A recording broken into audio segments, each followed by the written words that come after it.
کہ ایک شخص آیا، اس نے جو ہے وہ نماز کے دوران حمد و درود کے بغیر ڈائریکٹ اللہ سے مانگنا شروع کر دیا. تو جب وہ فارغ ہوا، آپ صلی اللہ علیہ وسلم نے اسے بلا کر کہا کہ سائل تو نے مانگنے میں جلدی کی، تجھے چاہیے کہ جب دعا مانگنے لگے پہلے اللہ کی حمد بیان کر، پھر مجھ پر درود پڑھ اور پھر اللہ کی طرف متوجہ.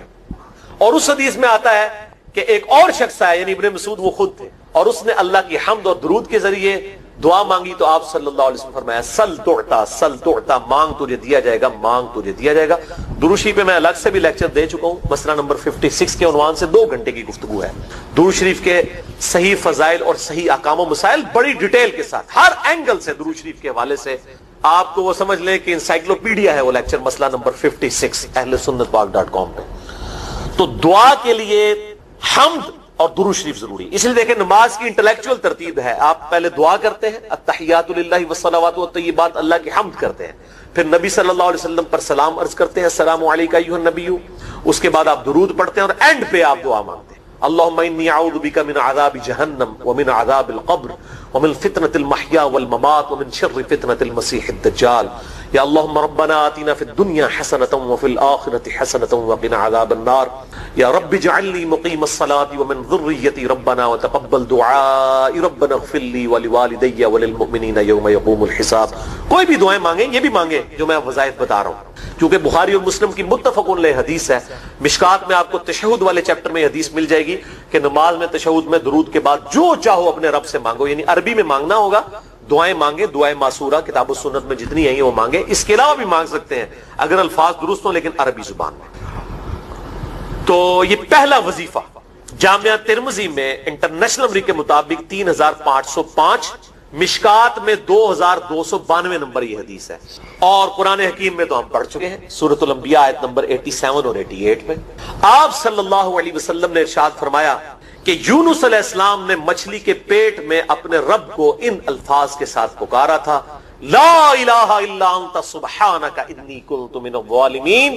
اور پھر آپ صلی اللہ علیہ وسلم نے فرمایا کہ جو کوئی شخص اپنے کسی بھی معاملے میں کسی بھی پریشانی میں اس دعا کے ذریعے اللہ کی طرف متوجہ ہو، اللہ تعالیٰ اس کی دعا کو قبول فرما لیتا ہے. اور قرآن میں بھی آ گیا نا کذالک ننجی المؤمنین. اور کتنا بڑا فتویٰ آیا ہے میرے بھائیوں، سورہ الصافات 143 144، فلولا انہ کان من المسبحین، اگر یونس ہمیں ان الفاظ میں ہماری تسبیح نہ کرتا، للبث فی بطنہ الی یوم یبعثون، تو مچھلی کے پیٹ میں قیامت تک مچھلی کے پیٹ میں رہتا اگر اس طرح نہ ہمیں پکارتا، اس کی قبر مچھلی کا پیٹ بن جاتی. یعنی یہ اتنا عطاب، اور وہ دور ہو گیا اس دعا سے، بہت بڑے اسماء اعظم میں سے. تو یہ بہترین دعا، بہترین وظیفہ، اسماء اعظم میں سے بہترین چیز، اور سب سے بڑھ کر جو میں نے بات کی کہ بہترین استغفار، اللہ سے توبہ مانگنے کا بہترین ذریعہ. اور کس طریقے سے، اے اللہ تو پاک ہے نا، تجھ سے تو غلطی نہیں ہوگی، میں بندہ ہوں غلطی کروں گا، اللہ نے تو معاف کرنا ہے نا، کیونکہ جب بندے نے اپنی عاجزی کا اظہار کر لیا ہے اور اللہ تعالیٰ کو بتایا اللہ یہ تیری کوالٹی ہے، تو غلطی نہیں کرتا، تو میں تو انسان ہوں غلطی کروں گا. تو یہ ہے پہلا وظیفہ. دوسرا وظیفہ وہ بھی جامعہ ترمذی میں انٹرنیشنل نمبر کے مطابق 3524 نمبر حدیث ہے، لیکن ترمذی کا طریق جو ہے وہ ضعیف ہے. یہ میں پہلے بتا دوں، امام ترمذی نے ساتھ لکھا ہے یہ روایت کمزور ہے، لیکن ضروری نہیں ہوتی کہ روایت اگر ترمذی میں کمزور ہے تو کہیں اور وہ روایت صحیح نہیں موجود ہے. اس کی صحیح سند المستدرک للحاکم میں انٹرنیشنل نمبر کے مطابق 1862 نمبر موجود ہے، اور سنن نسائی الکبریٰ میں 10492 نمبر ہے، اور مشکات میں بھی 2454 نمبر حدیث ہے انٹرنیشنل نمبر کے مطابق. تو صحیح سند المستدرک للحاکم اور سنن نسائی الکبریٰ کے اندر موجود. اور وہ وظیفہ ہے انس بن مالک کہتے ہیں اور سعد بن ابی وقاص کہتے ہیں رضی اللہ تعالی عنہما وعلیہم السلام کہ آپ صلی اللہ علیہ وسلم کو جب کبھی کوئی تکلیف یا پریشانی پہنچتی تو آپ صلی اللہ علیہ وآلہ وسلم ہمیشہ ان الفاظ میں اپنے رب کو پکارا کرتے ہیں، یا حی یا قیوم برحمتک استغیث، اے خود سے زندہ ہر چیز کو تھامنے والے، میں تیری رحمت کے ساتھ تیری مدد کا سوال کرتا ہوں. استغیث بولیں گے نا الف کے ساتھ حمزہ کے ساتھ تو یہ سنگولر کا صیغہ ہوگا، اور اگر ہم بولیں گے نستغیث نون کے ساتھ تو یہ جمع کا صیغہ بن جائے گا.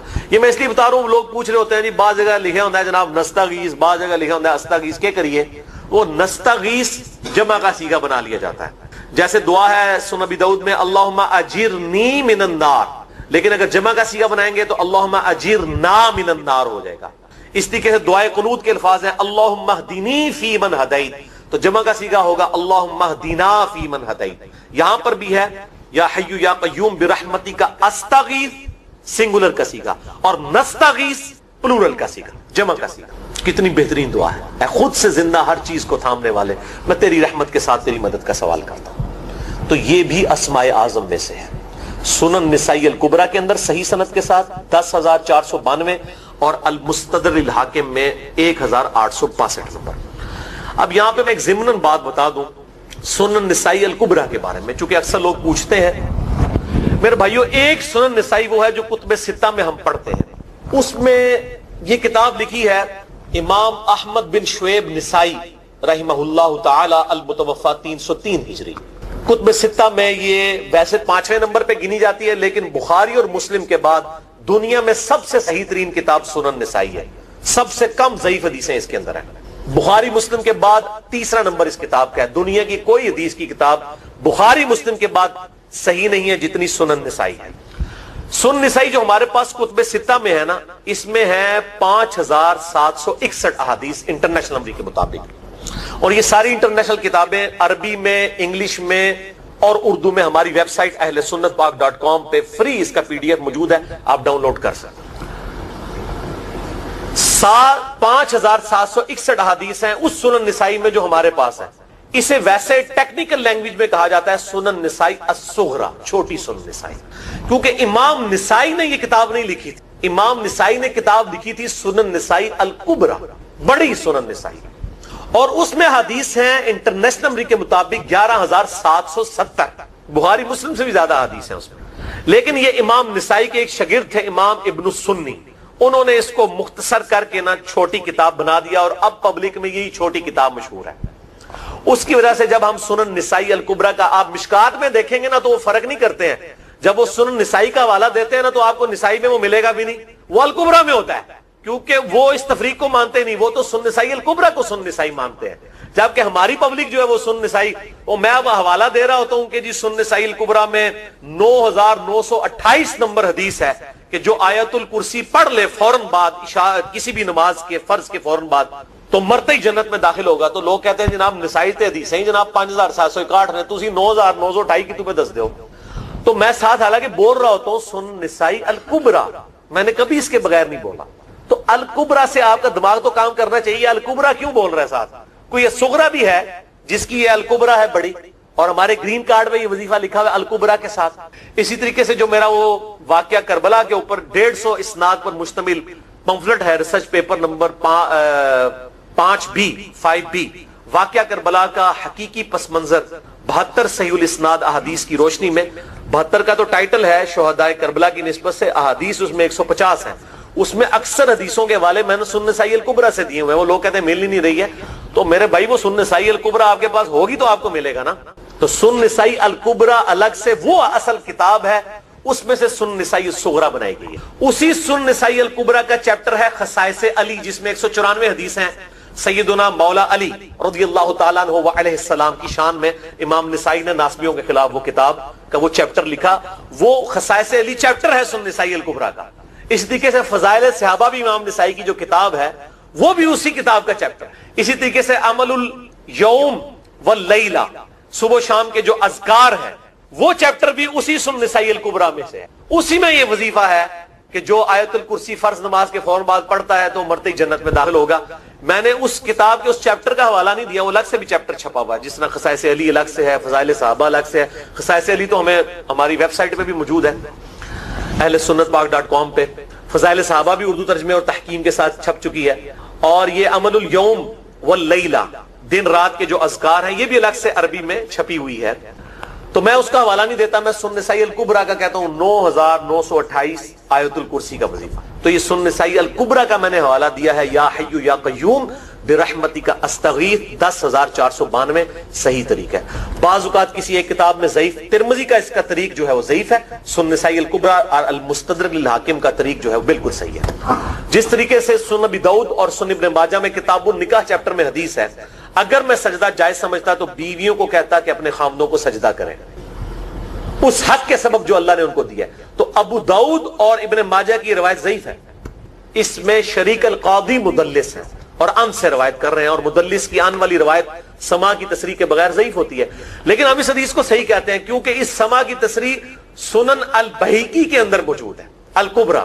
تو ہم پھر اس کی بنیاد پہ کہتے ہیں چونکہ وہاں پر صحیح لہذا اس کو ہم کہتے ہیں شواہد کی بنیاد پہ صحیح. یہ میں آپ کو ٹیکنیکل چیزیں بتا رہا ہوں, یہ وہ چیزیں جو آپ کے کئی وہ جو بڑے بڑے علماء پڑھ کے فارغ ہوتے ہیں ان کو بھی یہ باتیں نہیں پتا ہوتی ہیں. وہ کہتے ہیں جناب آپ کتوں پڑھے ہو, اور میں کہنا پائی میرے آئنسٹائن تے نیوٹن کو کسی مدرسے تو پڑھنے کی ضرورت نہیں ہوتی. نیوٹن 8ویں کلاس ہی نسیا ہوا ہے. آج نیوٹن ہوتے پی ایچ ڈی ہوتی فزکس کی. مجھے غامدی صاحب کا جملہ یاد آیا, اس سے کسی نے پوچھا کہ یہ جو روایتی علماء ہیں اور مولانا مودودی آپ ان کو کیسے دیکھتے ہیں. ان کا روایتی علماء جو ہیں یہ تو مدرسوں کے سٹوڈنٹس اور فاروق تحصیل ڈگری ہولڈر ہیں, اور مودودی صاحب جو ہیں ان کی مثال تو آئنسٹائن اور نیوٹن والی ہے, ان کے اوپر پی ایچ ڈیز ہوتی ہیں. گاڈ گفٹڈ صلاحیتیں. ان مدرسوں کی آؤٹ پٹ مودودی صاحب اور ڈاکٹر سرار, ڈاکٹر ذاکر نائک اور احمد دیدار صاحب تو نہیں ہو سکتے. یہ گاڈ گفٹڈ صلاحیتیں ہوتی ہیں. تو میں اس لیے ساتھ ساتھ کلیئر کر رہا ہوں تاکہ یہ جو ایمبیگوٹیز آتی ہیں اس حوالے سے وہ کلیئر ہو جائیں. بہرحال یہ دوسرا وظیفہ ہو گیا. اب تیسرا وظیفہ جو ہے کمال وظیفہ, صحیح بخاری میں موجود, انٹرنیشنل نمبر کے مطابق 4563 نمبر. ابن عباس رضی اللہ تعالی عنہما کہتے ہیں وعلیہم السلام, وہ کہتے ہیں کہ سیدنا ابراہیم علیہ السلام کو جب آگ میں پھینک رہے تھے نا, تو ابراہیم علیہ السلام نے اس وقت کہا تھا حسبنا اللہ ونعم الوکیل, ہم نے اللہ ہی پر بھروسہ کیا اور وہی بہتر کارساز ہے. اور تمہارے نبی صلی اللہ علیہ وسلم کو بھی جب مصیبت اور پریشانی آتی تھی وہ بھی پڑھا کرتے تھے حسبنا اللہ ونعم الوکیل, ہم نے اللہ ہی پر بھروسہ کیا اور وہی بہتر کارساز ہے. اس کے اندر وہ شعر جو بنا دیا نا, نعم المولا و نعم النصیر, ویسے الگ سے آیت ہے, الگ سے آیت ہے, لیکن یہ شعر نہیں بنانا, بس اتنا ہی وظیفہ ہے حسبنا اللہ و نعم الوکیل. اور یہ جو انہوں نے کہا کہ نبی صلی اللہ علیہ وسلم بھی یہ کہتے تھے, اس کا ذکر الحمدللہ قرآن میں بھی موجود ہے, اس سے بھی بڑھ کر سورہ آل عمران کی 173 نمبر آیت میں ہے کہ جب نبی صلی اللہ علیہ وسلم اور اہل ایمان کو یہ خبر پہنچی کہ کافر ان کے خلاف سازشیں کر رہے ہیں, تو نبی اور اہل ایمان نے پکارا حسبنا اللہ و نعم الوکیل. تو حسبنا اللہ و نعم الوکیل قرآن کی آیت بھی ہے, اور یہ ہے وہ آیت, وظیفہ قرآن میں آیا ہوا ہے. یہ آل عمران 173 اور صحیح بخاری 4563. اور مجھے بڑا وجد آیا کہ ابراہیم علیہ السلام کو جب آگ میں پھینکنے لگے تھے انہوں نے اس وقت اللہ کو ان الفاظ کے ساتھ حسبنا اللہ و نعم الوکیل. اچھا, یہ جتنے بھی وظیفے ہیں نا میرے بھائیوں, ان کا فائدہ اسی وقت ہے جب آپ کو ترجمہ بھی ان کا آتا ہوگا, ورنہ آپ روزانہ جتنی مرضی تسبیح کھینچتے رہے کوئی فرق نہیں پڑے. اس لیے میرا ایک پرسنل مشورہ ہے کہ جب بھی یہ وظیفے پڑھے نا آپ, اردو ترجمہ بے شک آتا بھی ہو رہا ہے, ایک دفعہ اپنی زبان میں اس کو ریپیٹ کریں. یعنی آپ پڑھیں حسبنا اللہ و نعم الوکیل, میں نے اللہ ہی پر بھروسہ کیا اور وہی بہتر کارساز ہے. آپ دیکھیں یہ صوت القرآن چینل میں جب وہ عربی چل رہی ہوتی ہے, جیسے ہی وہ مراج الدین خان کا ترجمہ شروع ہوتا ہے نا, کیسے کب کبھی تاری ہو جاتی ہے, کیونکہ ہماری زبان میں بات ہو رہی ہوتی ہے نا. ابھی ابھی تو نہیں قیام اللیل میں رو رہے ہوتے, ان کی زبان میں بات ہو رہی ہوتی ہے, اپنی زبان کا اثر ہوتا ہے. اسی طریقے سے آپ لا الہ الا انت سبحانک انی کنت من الظالمین, یا حسبنا اللہ و نعم الوکیل, یا حی یا قیوم برحمتک استغیث, جو بھی وظیفے پڑھیں نا, ایک دفعہ ان وظیفوں کو جب آپ الگ سے دعا مانگ رہے ہوں اس وقت اس کو آپ اپنی زبان میں بھی دہرائیں. اور اس کے لیے کوئی تسبیح نہیں کھینچنے کی ضرورت کہ آپ نے اتنے 100 دفعہ پڑھنا ہے. تسبیح تو ویسے ٹھیک ہے, وہ آپ استعمال کر سکتے ہیں, لیکن آپ چلتے پھرتے اٹھتے بیٹھتے ہر وقت جس حالت میں بھی, اور صحیح مسلم میں حدیث ہے کہ یہ جو وظائف ہیں ان کے لیے تو کوئی وضو بھی کیا, غسل بھی پروٹوکول نہیں ہے. ہم عائشہ کہتی ہیں نبی صلی اللہ علیہ وسلم حالت جنابت میں بھی اللہ کو یاد کر لیا کرتے تھے. صحیح مسلم میں حدیث موجود ہے, جنابت والے چیپٹر میں, ہر حال میں اللہ کو یاد کرتے تھے. اور جو قرآن میں بھی دعائیں یا اذکار آئی ہیں نا, جب آپ حالت جنابت میں بھی اس کو کریں گے نا تو اس پہ قرآن کا حکم نہیں لگے گا. تو جامعہ ترمذی اور ابو داؤد میں جو حدیث ہے کہ حضرت علی کہتے ہیں نبی صلی اللہ علیہ وسلم کو حالت جنابت کے علاوہ کوئی اور حالت قرآن پڑھنے سے مانے نہیں ہوتی تھی, تو اس سے مراد قرآن کی تلاوت ہے. اگر قرآن کی دعائیں جیسے ہیں بسم اللہ الرحمن الرحیم, یہ بھی تو قرآن ہے, سبحان اللہ بھی تو قرآن ہے, الحمدللہ بھی تو, یہ اذکار جو ہے نا, جب آپ اذکار کی نیت سے پڑھ رہے ہوں گے پھر یہ قرآن نہیں شمار ہوں گے, ذکر شمار ہوں گے. اور اس کے لیے نہ وضو پروٹوکول ہے اور نہ غسل کا ہونا ضروری ہے, ہر حال میں اللہ کو یاد کریں. یونس علیہ السلام نے کتنے یاد کیتا ہے, پھر ظلمات, مچھلی کے پیٹ میں, جہاں نہ کوئی اگر بتی تھی اور تعفن پھیلا ہوا تھا اور اندھیرا ہی اندھیرا تھا, یہاں پہ وہ جناب کس طرح وہ روشن کرتے ہیں, پھر 1.25 لاکھ دفعہ پڑھواتے ہیں.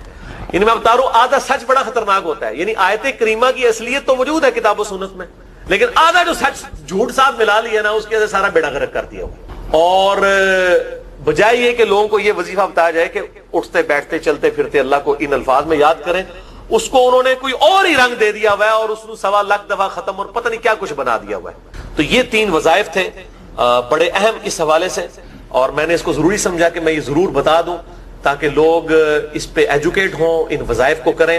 اور مسئلہ نمبر 82 میرا الگ سے میرے بھائیوں ریکارڈ ہے. مسئلہ نمبر 82 اسماء اعظم اور دعا کی قبولیت سے متعلق جتنی بھی چیزیں ہیں میں نے اس میں بڑی ڈیٹیل کے ساتھ الحمدللہ کئی اور وظائف بھی بتائیں. لیکن اب وہ اتنے وظائف کوئی جمع کرنے کی ضرورت نہیں ہے. موٹے موٹے 3 وظیفے جو بتا دیے, انہی کو اگر کوئی لے لے اپنی دعاؤں میں انہی وظائف کو کرے تو اللہ تبارک و تعالی ہر معاملے میں جو ہے وہ انشاءاللہ تعالی کفایت فرمانے والا ہے. اللہ کی یاد, لا الہ الا انت سبحانک انی کنت من الظالمین, سورۃ الانبیاء میں آیا, اور اللہ تعالیٰ نے فرمایا سورہ الصفات میں کہ اگر یونس اس دعا کے ساتھ ہمیں یاد نہ کرتا, ہائے ہائے, تو پھر اسی دن مچھلی کے پیٹ سے نکالا جاتا جس دن کے مردے نکالے جائیں گے. یعنی قیامت تک, یعنی وہ مچھلی یونس کی قبر بن جاتی اگر وہ یہ دعا نہ کرتا. اس سے کئی رزلٹ نکلے. ایک تو رزلٹ یہ نکلا کہ یہ دعا اللہ کو اتنی محبوب ہے کہ وہ اللہ جس کا جلال اتنا ہے کہ وہ اپنے پیغمبر کو بھی کہہ رہا ہے کہ تو نے قیامت والے دن ہی نکلنا تھا, کہ مجھے اتنا غصہ ہے تیرے اوپر, گناہ کے اوپر نہیں لغزش کے اوپر. وہ غصہ بھی ٹھنڈا ہو گیا. اس لیے میں کہتا ہوں سب سے بیسٹ استغفار جو آئے ہیں ان میں سے ایک لا الہ الا انت سبحانک انی کنت من الظالمین ہے. اور جامعہ ترمذی میں حدیث ہے, جو شخص بھی یونس کی دعا کے ساتھ اللہ کی طرف متوجہ ہوا اللہ اسے معروم نہیں لوٹائے گا. یہ اسماء اعظم میں سے ہے. اور قرآن میں بھی ہے کذالک ننجی المؤمنین, مومنین کو بھی ہم نجات دیں گے جو یہ یونس کی طرح دعا مانگے گا. یہ تو قرآن میں بھی ذکر ہے. لا اچھا اس کے دیکھیں ترجمہ کتنا پیارا ہے, لا الہ الا انت, کوئی معبود نہیں سوائے تیرے, سبحانک اللہ تو تو غلطیوں سے پاک ہے, انی کنت من الظالمین, میں تو انسان ہوں, غلطیاں کروں گا. یار اس سے بہتر انداز ہو سکتا ہے کہ یا اللہ تو تو غلطی اس لیے نہیں کرتا کہ تو تو پاک ہے, تو پاک تو صرف تو ہے, مخلوق تو اس لیول پہ پاک ہو ہی نہیں سکتی. اس لیے ورنہ تو ہم مخلوق کو بھی سبحان پیغمبروں کے ساتھ بھی لگا رہے ہوتے. انسان جتنا بھی پرفیکٹ ہو پاک نہیں ہو سکتا. انبیاء کو اللہ نے گناہوں سے پاک کیا ہے, لغزشیں ان سے بھی ہوئی ہیں. حضرت آدم علیہ السلام سے لغزش ہوئی ہے, نوح علیہ السلام نے کافر بیٹے کے لیے دعا کی ہے, موسیٰ علیہ السلام سے بندہ مر گیا, نبی علیہ السلام کی 4 لغزشیں قرآن میں ذکر ہوئی ہیں. غزوہ احد پہ بددعا نکل گئی تھی زبان سے, تو وہ سورہ آل عمران میں آیا کہ آپ کو کوئی اختیار نہیں ہے, آپ نے بددعا دی ہے, اللہ چاہے تو ان کو ہدایت دے. اور پھر اسی خالد بن ولید کو ہدایت بھی مل گئی, اور اسی مبارک زبان سے جس سے بددعا ملی تھی سیف اللہ کا لقب بھی مل گیا. ٹھیک ہے, یہ سر اللہ کے اختیار ہے. پرفیکٹ صرف گاڈ ہے, اس کی کوئی مخلوق بھی پرفیکشن میں اس لیول پہ نہیں جا سکتی. مخلوق کی, یہ اللہ کا نقص نہیں ہے بلکہ مخلوق کا نقص ہے کہ جو مخلوق ہوگا نا وہ پرفیکٹ نہیں ہو سکتا. جیسے خالق ہمیشہ سے ہے, مخلوق ہمیشہ سے ہو ہی نہیں سکتی. وہ کہتے ہیں نا, اکثر لوگ سوال کرتے ہیں کہ اللہ تعالیٰ اپنے ساتھ کا ایک اور خدا پیدا کر سکتا ہے. ہم کہتے ہیں یہ محال ہے, اس لیے کہ جو پیدا ہوگا وہ خدا ہوگا ہی نہیں. جو پیدا ہو گیا تو خدا کون ہے, لم یلد ولم یولد. ٹھیک ہو گیا. تو ذکر بھی کریں سر, اللہ کو یاد کریں, جھوم جھوم کے ہر جگہ ذکر کریں. کوئی پروٹوکول نہیں, نہ وضو نہ غسل, ذکر کے لیے کوئی پروٹوکول نہیں ہے. جب مرضی ذکر کریں, اللہ کو یاد کریں. اور اس کے لیے کپڑے پہننا ہونا بھی ضروری نہیں ہے. اکثر لوگ یہ سمجھتے ہیں کپڑے پہننا ضروری ہے, نہ کوئی ضروری نہیں ہے. بعض اوقات بندہ وضو کے لیے اندر چلا جاتا ہے غسل کے لیے, یا غسل کرتے ہوئے تو لوگ بسم اللہ نہیں پڑھتے ہیں, کپڑے پہن کے پھر بسم اللہ پڑھتے ہیں. سر اللہ اور بندے کا کون سا پردہ ہے؟ ٹھیک ہے, آپ کر سکتے ہیں ذکر. اگلا سوال ہے, میں نے اپنی زندگی میں بہت شرک کیا ہے لیکن الحمدللہ اب توبہ کر چکا ہوں, لیکن اس کے باوجود یہی فکر دامن گیر رہتی ہے کہ شرک تو ناقابل معافی گناہ ہے. معلوم نہیں کہ میری توبہ قبول ہوگی بھی یا نہیں, مجھے بتائیں میں کیا کروں. آپ سب سے پہلے تو اس طرح کے خیالات سے توبہ کریں جو آپ کر رہے ہیں. ٹھیک ہے, اس کی وجہ یہ ہے کہ سورہ التوبہ کی آیت نمبر 70 میں اللہ تعالیٰ نے فرمایا کہ جو شخص توبہ کر لے سچے دل کے ساتھ, اور اس سے پہلے بڑے بڑے گناہوں کا ذکر ہوا ہے, ان میں سے ایک شرک بھی ہے. بلکہ اب یہ کریٹیکل سوال ہے تو میں یہ آیت پڑھ کے بھی بتا دیتا ہوں. پارہ نمبر 19 کے اندر جا کے سورہ الفرقان کی آیت نمبر ہے یہ 70. اعوذ باللہ من الشیطان الرجیم, بسم اللہ الرحمن الرحیم. ہاں جی یہ آ گیا والذین لا يدعون مع اللہ الہا آخر، یعنی اللہ تعالیٰ اہل ایمان کی نشانی بتا رہا ہے کہ وہ ایسے لوگ ہیں کہ وہ اللہ کے ساتھ کسی اور کو الہ کے طور پر نہیں پکارتے، ولا يقتلون النفس التي حرم اللہ الا بالحق، اور کسی جان کو ناحق قتل نہیں کرتے۔ ہاں بفتوی شریعت والا معاملہ علیحدہ ہے، یعنی قتل کے بدلے قتل، وہ بھی گورنمنٹ کا جوڈیشری کا کام ہے، آپ نے خود نہیں کرنا۔ ولا یزنون، نہ زنا کرتے ہیں۔ ومن یفعل ذلک یلقى اثاما، جو کوئی یہ 3 گناہ کرے گا ان قریب ان کا عذاب چکھ لے گا۔ کون سے 3 بڑے گناہ گنوائے گئے ہیں؟ نمبر 1 اللہ کے ساتھ شرک، نمبر 2 قتل ناحق، اور نمبر 3 زنا۔ حتیٰ کہ بخاری مسلم میں ایک حدیث ہے کہ نبی علیہ السلام سے جب بڑے بڑے گناہوں کے بارے میں پوچھا گیا نا تو آپ نے یہی 3 گناہ گنوائے اور پھر آپ نے کہا قرآن پڑھ کے دیکھو، یعنی نبی علیہ السلام بھی اپنی بات کی دلیل میں قرآن پیش کرتے تھے، ماشاءاللہ تعالی۔ والذین لا يدعون مع اللہ الہا آخر ولا يقتلون النفس التي حرم اللہ الا بالحق ولا يزنون ومن يفعل ذلك يلقى اثاما يضاعف له العذاب يوم القیامة ويخلد فيه مہانا، جو یہ 3 گناہ کرے گا اس کے لیے عذاب دگنا کر دیا جائے گا قیامت میں، اور وہ ذلیل و خوار کر کے آگ میں یعنی جھونکا جائے گا۔ الا من تاب، ہاں اگر کوئی ان گناہوں سے توبہ کر لے۔ کون سے؟ نمبر 1 شرک، نمبر 2 قتل ناحق، اور نمبر 3 زنا۔ وآمن وعمل عملا صالحا، اور ایمان لے آئے، یعنی ایمان تو پہلے بھی ہوگا نہیں، صحیح والا ایمان، اور نیک عمل کرے۔ فَأُولَئِكَ يُبَدِّلُ اللَّهُ سَيِّئَاتِهِمْ حَسَنَات، تو پھر ایسے شخص کے گناہوں کو بھی اللہ تعالیٰ نیکیوں سے بدل دے گا۔ صرف معافی نہیں سر، جتنے بڑے بڑے گناہ تھے اسی لیول کی بڑی بڑی نیکیاں۔ وَكَانَ اللَّهُ غَفُورًا رَحِيمًا، اور اللہ تعالیٰ تو بخشنے والا مہربان ہے۔ وَمَن تَابَ وَعَمِلَ صَالِحًا، جو کوئی توبہ کرے اور نیک اعمال کرے، فَإِنَّهُ يَتُوبُ إِلَى اللَّهِ مَتَابًا، تو اللہ تعالیٰ کہتا ہے کہ میرے ذمہ ہے اس کی توبہ کو قبول کرنا، یعنی اللہ تعالیٰ نے اپنے اوپر خود سے واجب کیا، حالانکہ اللہ تعالیٰ کسی چیز کا پابند نہیں ہے کہ جو میری طرف رجوع لائے گا میں اسے ضرور معاف کروں۔ تو اگر کسی شخص کو اس طرح کا وہم آتا ہے نا، اور یہ وہم اس لیے بھی آ رہا ہوتا ہے، بعض اوقات لوگ یعنی اس کا ترجمہ کرتے ہوئے بالکل لفظی ترجمہ کر رہے ہوتے ہیں۔ قرآن حکیم کی آیات چونکہ پورے کانٹیکسٹ کے ساتھ ہوتی ہیں، بیک گراؤنڈ میں آیات نازل ہوئی ہوتی ہیں، لہٰذا میں جب بھی ان آیات کا ترجمہ کرتا ہوں نا، جب اسپیسیفکلی شرک کو ایڈریس کر رہا ہوتا ہوں، میرا لیکچر نمبر ہے مسئلہ نمبر 3 دعا صرف اللہ ہی سے، اور سچ پیپر بھی ہے اس کے اوپر، تو ہم یہ ترجمہ جو ہے نا یہ آیت ان اللہ لا یغفر ان یشرک بہ، بے شک اللہ اس گناہ کو کبھی معاف نہیں کرے گا کہ کوئی شخص اللہ کے حضور قیامت والے دن اس حال میں پیش ہوا کہ اس نے دنیا میں شرک کیا ہوا، یعنی بغیر توبہ کے وہ مرا۔ وَيَغْفِرُ مَا دُونَ ذَلِكَ لِمَن يَشَاءُ، اور شرک کے علاوہ ہر گناہ معاف کر دے گا، وہ بھی اوپن لائسنس نہیں، جس کے لیے چاہے گا۔ یعنی جو شخص شرک سے توبہ کیے بغیر گیا نا، اس کی تو توبہ ہے ہی نہیں قیامت۔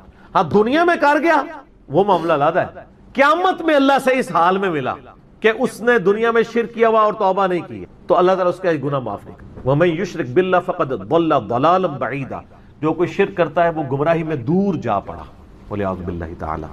دنیا میں تو میرے بھائی جامعہ ترمذی میں حدیث ہے، نبی علیہ السلام نے فرمایا موت کے غرغرے سے پہلے اللہ تعالیٰ توبہ قبول کرتا۔ موت کے غرغرے سے مراد ہے نزع کا عالم طاری ہونے سے پہلے، جب کسی کو موت نظر آ گئی نا اب وہ توبہ نہیں کر سکتا۔ وہ تو قرآن حکیم میں ہے نا، فرعون جب ڈوبنے لگا تھا تو اس نے کیا کہا تھا، میں ہارون اور موسیٰ کے رب پر ایمان لاتا ہوں، بنی اسرائیل کے رب پہ، تو اللہ تعالیٰ نے کیا فرمایا تھا، الآن، اب لایا ایمان، حالانکہ ایمان تو لے آیا تھا، وہ غرغرہ تو وہ لے ہی رہا تھا نا، غوطہ تو کھا رہا تھا نا۔ تو موت کے غرغرے سے مراد ہے نزع کا عالم طاری ہونے سے پہلے۔ اور اس میں ایک پوائنٹ کئی دفعہ ہائی لائٹ کر چکا ہوں، یہاں پہ بھی کر دوں، اگر آپ کو کسی شخص کے بارے میں یہ پتا چل جائے نا کہ اس کو لا علاج بیماری لگ چکی اور وہ اب کچھ عرصے میں ایکسپائر ہو جائے گا، جیسے کینسر ہے، یعنی ہم نے یہ لرن کر لیا نا کہ کینسر جب 3rd سٹیج کے اوپر پہنچ جاتا ہے تو وہ انسان بچتا نہیں ہے۔ جس شخص کو کینسر ہوا ہے یا سپوز اس کے گردے فیل ہو گئے یا دل بالکل ایج پہ پہنچ چکے، ایسے لوگوں کو یعنی پاکستان انڈیا میں تو لوگ چھپاتے ہیں کہ پہلے ہی نہ کہیں مر جائے وہ سن کے۔ کتنی حیران کن بات ہے کہ مسلمان جس کے لیے موت ایسٹ ہونی چاہیے، چلو کافر کو تو سمجھ آتا ہے، اس نے تو دنیا ہی کمائی ہے نا، مسلمان بھی مرنے سے پہلے مر جاتے ہیں موت کا سن کے، ایسا تو نہیں ہونا چاہیے اصولاً۔ اور یہ ٹانٹ اللہ نے قرآن پاک میں یہودیوں کو دی ہے سورہ جمعہ کے اندر، کہ کہتے ہیں نا اللہ کے بڑے چہیتے ہیں، ان کو کہو کہ تم موت کی تمنا کرو اگر تم سچے ہو۔ اگر تم اللہ کے چاہتے ہو تو پھر موت تو تمہارے لیے خوشخبری ہونی چاہیے، لائبلٹی نہیں ہونی چاہیے، ایسٹ ہونی چاہیے۔ اب یہی تان ہمیں بھی آ رہا ہے، مسلمان کی حالت نہیں ہونی چاہیے، اس کو موت کا پتہ چلے تو جناب وقت سے پہلے ہی مرنے کی کوشش کرے۔ تو لیکن آپ یورپ امریکہ میں اگر کسی کو بیماری ہو نا، اس کو بتا دیا جاتا ہے کہ سر پلان کر لیں 6 مہینے ہیں، اور 6 مہینے بھی ان کے پلان ہیں، وہ 6 سال بھی ہو سکتے ہیں، 6 گھنٹے بھی ہو سکتے ہیں، وہ تو اللہ کی مرضی ہے، وہ ایک ایسٹیمیٹ بتاتے ہیں۔ یہاں پہ لوگ چھپا لیتے ہیں۔ اس کا نقصان یہ ہے کہ نہ وہ اپنی لائف کو یعنی کوئی وراثت کے پوائنٹ آف ویو سے مینج کر سکتا ہے، اور سب سے بڑھ کے اسے توبہ کی طرف آپ کو لانا چاہیے۔ میں تو کہتا ہوں جی کسی کو کینسر ہو گیا ہے، ابھی اس میں موت کا غرغرہ نہیں آیا، کو کینسر ہوا ہے نا، پتہ نہیں کب مرنا ہے، ٹھیک ہے نا، نزع کا عالم بھی نہیں ہے، اس کو سب سے پہلے بتائیں کہ بھئی تمہیں لا علاج بیماری ہے، تمہاری ڈیتھ کسی بھی وقت ہو سکتی ہے، اللہ کی طرف رجوع لاؤ۔ سر اس نے پوری زندگی بھی عیاشی کی تھی نا، وہ اپنی آخرت مینج کر سکتا، وہ تو خیر کر سکتا ہے، ہمیں بھی اپنی آخرت مینج کرنی چاہیے۔ روزانہ مرنے سے پہلے توبہ کرنی چاہیے۔ روزانہ ہم مرتے ہیں نا، صحیح بخاری میں حدیث ہے نا، نبی علیہ السلام رات کو سوتے ہوئے کیا دعا مانگتے تھے؟ اللہم باسمک اموت و احیا، میں تیرے نام پر مرتا اور جیتا ہوں، یعنی سوتا اور جاگتا ہوں، کیونکہ صحیح بخاری میں حدیث ہے موت جو ہے وہ نیند کی بہن ہے۔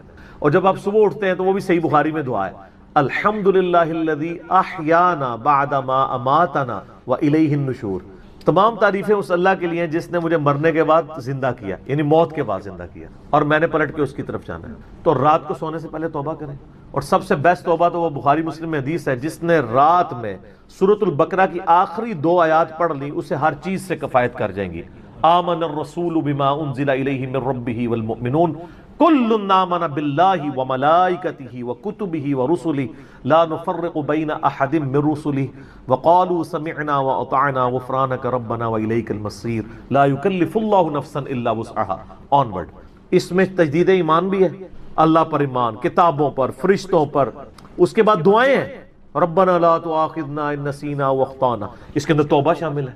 سب سے بیسٹ تجدید ایمان جو ہے سورہ بقرہ کی آخری 2 آیات ہیں، اور یہ ہمارے وظیفے میں ہم نے بلو کارڈ کے اوپر بھی لکھا ہے کہ نبی علیہ السلام نے فرمایا، اور یہ حدیث بخاری مسلم دونوں میں، جو شخص رات کو سونے سے پہلے سورۃ البقرہ کی آخری 2 آیات پڑھ لے، اس میں جو کچھ اللہ سے مانگا ہے وہ اس کو دے دیا جائے گا، یہ بھی الفاظ ہیں۔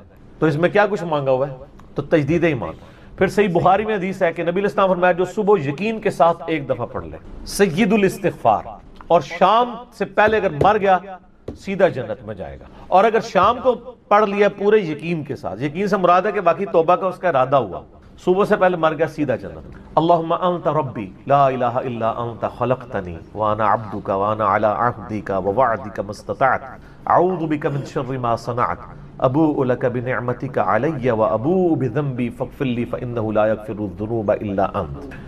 یہ سید الاستغفار ہے۔ تو یہ وہ ہے توبہ جو روزانہ کرنی چاہیے، نزع سے پہلے یعنی صبح پہ پڑھے، شام کو پڑھے۔ بلکہ مسند البزار میں صحیح سند کے ساتھ ہے کہ نبی صلی اللہ علیہ وآلہ وسلم ہر فرض نماز کے بعد بھی سید الاستغفار پڑھتے ہیں، ہر فرض نماز کے بعد۔ ایک تو ہم پڑھتے ہیں نا اللہ اکبر استغفر اللہ استغفر اللہ استغفر اللہ اللہم انت السلام منک السلام تبارک یا ذا الجلال والاکرام، اس کے بعد آپ سید الاستغفار آیت الکرسی بھی پڑھیں، آیت الکرسی کے بارے میں بھی آیا ہے سنن نسائی الکبریٰ کے اندر صحیح سند کے ساتھ، ہم نے گرین کارڈ میں ڈالا ہے کہ جو شخص آیت الکرسی فرض نماز کے فوراً بعد پڑھے گا مرتے ہی جنت میں جائے گا، لیکن نماز پڑھے گا، خالی آیت الکرسی نہیں، نماز کے فوراً بعد، تو نماز بھی اس کو پڑھنا چاہیے۔ تو اس طرح یعنی تجدید ایمان والا یہ معاملہ بھی کرنا چاہیے، اور یہ وہم ہی نہیں بننا چاہیے کہ اللہ تعالیٰ معاف نہیں کرے گا۔ صحیح بخاری اور مسلم دونوں میں حدیث ہے کہ میں اپنے بندے کے گمان کے قریب ہوں، جو بندہ میرے لیے گمان کرتا ہے میں ویسا ہوں اس کے لیے۔ جو شخص یہ کہتا ہے اللہ مجھے معاف نہیں کرے گا تو اس کو واقعی اللہ معاف نہیں کرے گا، اور جو کہے گا کہ اللہ تعالیٰ مجھے معاف کر دے گا اسے اللہ معاف کر دے گا۔ تو انشاءاللہ تعالیٰ یہ کبھی ایسا نہیں کرنا چاہیے اللہ تعالیٰ سے نا امیدی والا معاملہ۔ آپ اپنے رب کے وعدوں پر، نبی صلی اللہ علیہ وسلم کے وعدوں پر یقین رکھیں کہ جس شخص نے سچے دل سے توبہ کی ہے اس کی نہ صرف توبہ قبول ہوگی سورۃ الفرقان آیت نمبر 70 کے تحت، بلکہ اس کے گناہوں کو بھی نیکیوں سے بدل دیا جائے گا۔ تو اللہ تعالیٰ رجوع لانے والوں کو پسند فرماتا ہے، بار بار رجوع لاتے رہنا چاہیے، اللہ تعالیٰ سے اپنے آپ کو آزاد نہیں کرنا چاہیے، نیکی کی ہو یا نہ کی ہو، گناہ کیا ہو یا نہیں کیا، یہ علیحدہ سے بات ہے۔ نبی علیہ السلام سے بڑھ کر کون نیک ہو سکتا ہے؟ صحیح بخاری میں حدیث ہے کہ میں بھی روزانہ 70 سے زیادہ دفعہ اپنے رب کی طرف استغفار لے کے آتا ہوں، استغفر اللہ و اتوب الیہ، نبی علیہ السلام۔ اور یہ 70 کا عدد آپ نے کثرت کے لیے بولا ہے، عربی میں 70 کا مطلب 70 ڈیجٹ نہیں ہوتا، 70 کا مطلب 1000 دفعہ بھی ہو سکتا ہے، 10,000 دفعہ بھی ہو سکتا ہے، 100 دفعہ بھی ہو سکتا ہے، کثرت کے لیے بولا جاتا ہے۔ تو استغفار تو بندے کی ضرورت ہے، یہ اللہ سے ایک نیکی ہے، اور ہر چیز کے ساتھ استغفار اٹیچ ہے۔ آپ دیکھیں کہ محفل سے اٹھنے کی جو دعا ہے اس میں استغفار ہے، سبحانک اللہم وبحمدک اشہد ان لا الہ الا انت استغفرک واتوب الیک، سنن نسائی میں حدیث ہے۔ پھر سنن نسائی الکبریٰ میں حدیث ہے کہ نبی علیہ السلام وضو کے بعد بھی یہ دعا پڑھتے تھے، سبحانک اللہم وبحمدک اشہد ان لا الہ الا انت استغفرک واتوب الیک، اور فرمایا یہ پڑھ لو تو یہ اللہ تعالیٰ قیامت کے دن تک کے لیے اس کو سنبھال کے رکھ دے گا، تمہیں اس کے عوض نیکیاں ملیں گی، ٹھیک ہے نا۔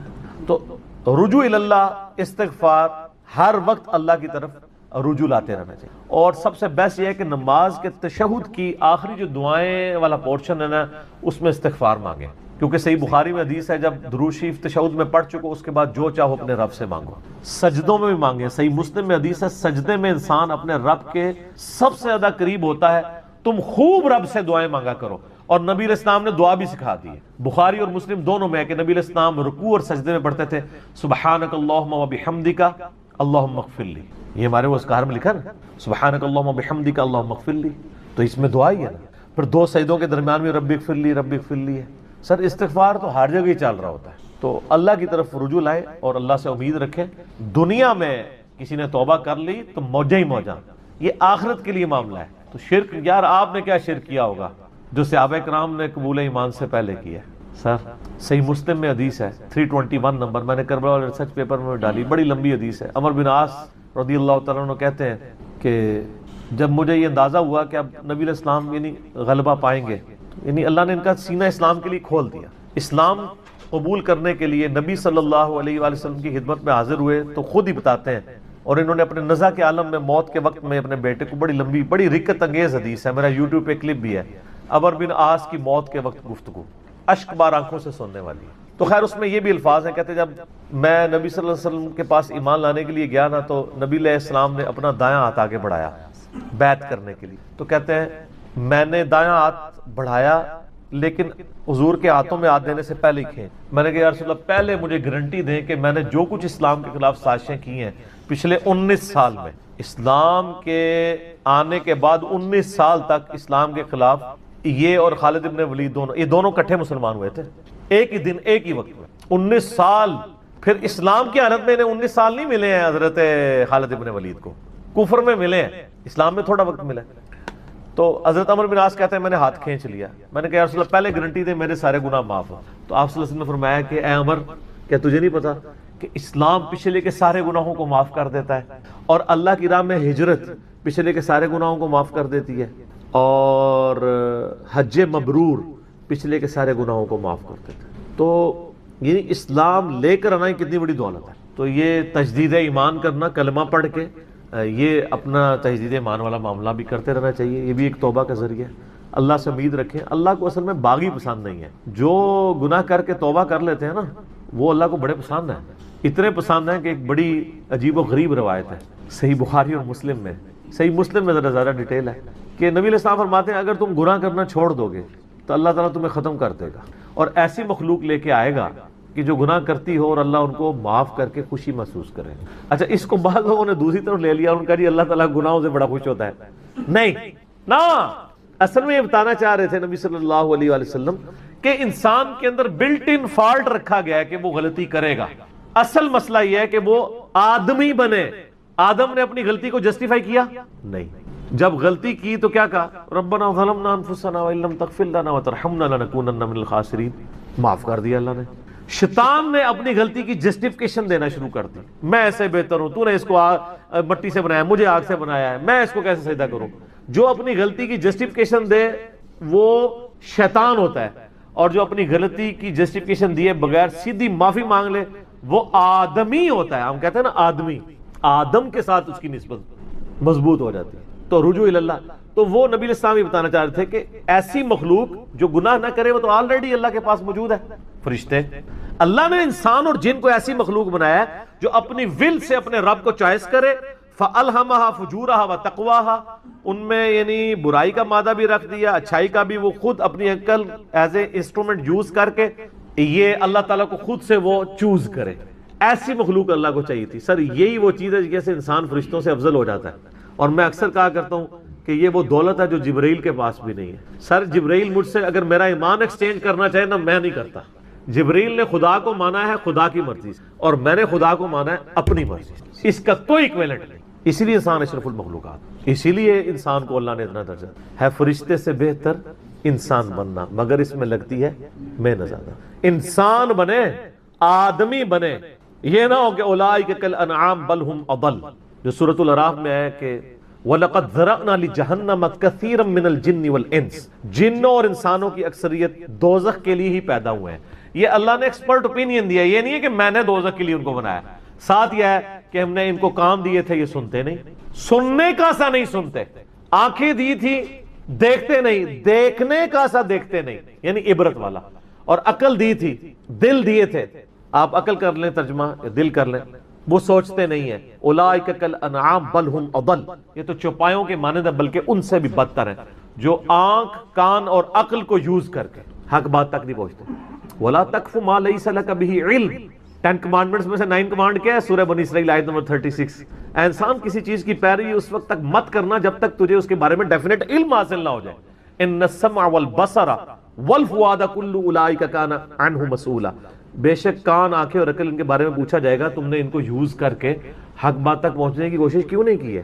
اچھا ہم کوشش ماشاءاللہ کر رہے ہیں، لیکن دنیا میں حق بات تک پہنچنے کی. میں آپ سے ایک چھوٹا سا سوال کرتا ہوں. آپ موٹر بائک پہ جا رہے ہو، دن کے وقت آپ نے ہیڈ لائٹ کھولی ہوئی ہو، جامع ترمذی میں حدیث ہے، جو شخص بھی یونس علیہ السلام کی دعا کے ساتھ اللہ کی طرف متوجہ ہوا، اللہ تعالیٰ اسے محروم نہیں لوٹائے گا. لا الہ الا انت سبحانک انی من الظالمین. اور قرآن میں بھی ہے کذالک ننجی المؤمنین، ہم مومنین کو بھی نجات دیں گے جس طرح یونس کو دی تھی اس دعا کی برکت. میرا تو کلپ ہے مصیبت اور پریشانی سے بچاؤ کے 3 وظائف، اس میں سے ایک وظیفہ یہ ہے، دوسرا حسبنا اللہ ونعم الوکیل، تیسرا یا حی یا قیوم برحمتہ. صبح و شام کے اذکار جو ہیں وہ اگر فرض نماز سے پہلے کر لیے جائیں تو فجر کا وقت داخل ہونے کے بعد صبح کے اذکار کر سکتے ہیں آپ، ٹھیک ہے جی، ختم سحری کے فوراً بعد، چاہے فجر پڑی ہو. کیوں؟ وہ صبح کے اذکار ہیں. ٹھیک. اور شام کے اذکار، چونکہ شام کے اذکار ہیں، آپ غروب آفتاب سے پہلے کر لیں، سب سے افضل وقت وہ ہے. ورنہ آپ مغرب کے بعد کر لیں، افضل وقت یہ ہے کہ مغرب سے پہلے کریں. شام کے اذکار ہیں، وہ رات کے نہیں ہیں، مغرب میں تو رات شروع ہو جاتی ہے. فی النار. اعوذ باللہ السمیع العلیم من الشیطان الرجیم من ہمزہ ونفخہ ونفثہ. بسم اللہ الرحمن الرحیم. رب اشرح لی صدری ویسر لی امری واحلل عقدۃ من لسانی یفقہوا قولی. بسم اللہ الرحمن الرحیم. ان اللہ وملائکتہ یصلون علی النبی یا ایہا الذین آمنوا صلوا علیہ وسلموا تسلیما. اللہم صل علی محمد وعلی آل محمد كما صليت على إبراهيم وعلى آل إبراهيم إنك حميد مجيد. اللهم بارك على محمد وعلى آل محمد كما باركت على إبراهيم وعلى آل إبراهيم إنك حميد مجيد. اللهم ربنا آتنا في الدنيا حسنة وفي الآخرة حسنة وقنا عذاب النار. ربنا آتنا من لدنك رحمة وهيئ لنا من أمرنا رشدا. لا إله إلا أنت سبحانك إني كنت من الظالمين. حسبنا الله ونعم الوكيل. يا حي يا قيوم برحمتك أستغيث ولا حول ولا قوة إلا بالله العلي العظيم. آمين. الحمدللہ آج 15 جون 2025 کو سنڈے کے دن ہماری یہ قرآن کلاس نمبر 219 نمبر کی اسٹوڈیو ریکارڈنگ ہونے جا رہی ہے. آج انشاءاللہ تعالی ہم سورۃ الانبیاء سورت نمبر 21 سے سٹارٹ کریں گے. آج پارہ نمبر 17 کا بھی آغاز ہو رہا ہے اور پہلی سورت الانبیاء ہے. قرآن حکیم میں اس کا نمبر 21 ہے اور یہ مکی صورتوں میں سے ایک صورت ہے. اور مکی صورتوں کا جو اسلوب ہے وہ عقیدہ توحید سے متعلق ہے، فکر آخرت سے متعلق ہے. اس میں بھی اسپیسیفکلی آخرت میں اللہ تعالیٰ جو انسانوں کو اٹھائے گا اس کے حوالے سے ڈسکشن ہے، اور مختلف انبیاء کرام علیہ السلام سے متعلق جو ان کو مختلف قوموں میں بھیجا گیا، ان کے جو حالات و واقعات مختلف جگہ قرآن پاک میں رپورٹ ہوئے، کمبائنڈ فارم میں آپ کو یہاں پر ملیں گے. اسی نسبت سے اس کا نام سورۃ الانبیاء ہے. اس میں حضرت ابراہیم علیہ السلام کا ذکر خیر بھی ملے گا، عیسیٰ علیہ السلام کا، سیدہ مریم کا اور باقی انبیاء کرام کا۔